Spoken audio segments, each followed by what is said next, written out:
బెజవాడ దుర్గగుడిలో దసరా ఉత్సవాలు కన్నుల పండుగగా సాగుతున్నాయి. 9వ రోజు అమ్మవారు దుర్గాదేవిగా దర్శనమిస్తున్నారు. పెద్ద సంఖ్యలో భక్తులు అమ్మను దర్శించుకుని ఆశీర్వచనాలు పొందుతున్నారు.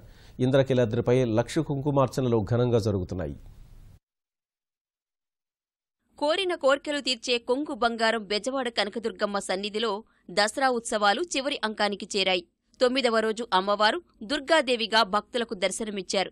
దసరా ఉత్సవాల్లో చివరి 3 రోజులు ఎంతో పవిత్రంగా భావిస్తారు. అందువల్ల పెద్ద సంఖ్యలో భక్తులు అమ్మవారి దర్శనానికి తరలివచ్చారు. ఆదివారం సెలవు కావడం వల్ల భక్తుల సంఖ్య కాస్త పెరిగింది. అమ్మవారి అవతారాల్లో దుర్గాదేవి రూపానికి ఎంతో ప్రాధాన్యం ఉంది. దుర్గాష్టమి నాడే అమ్మవారు దుర్గమాసురుడనే రాక్షసుణ్ణి సంహరించారు. అందుకే దుర్గతులు పోయి సద్గతులు కలిగేందుకు అమ్మవారి దర్శనానికి వచ్చినట్లు భక్తులు చెబుతున్నారు. దసరా ఉత్సవాలు ముగింపు దశకు చేరుకోవడంతో పెద్ద సంఖ్యలో భవానీలు అమ్మవారి దీక్ష విరమణ కోసం తరలివస్తున్నారు. అర్జున వీధిలో దీక్షా విరమణ కౌంటర్లు ఏర్పాటు చేశారు. గురు భవానీల ఆధ్వర్యంలో దీక్ష విరమణ జరుగుతోంది.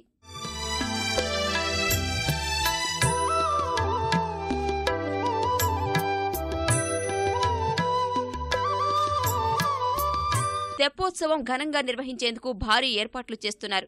కార్యక్రమానికి కృష్ణానదిలో హంసవాహనాన్ని సిద్ధం చేస్తున్నారు. ఉత్సవాల చివరి రోజున హంసవాహనంపై దుర్గామల్లేశ్వర స్వామివార్లు విహరిస్తారు.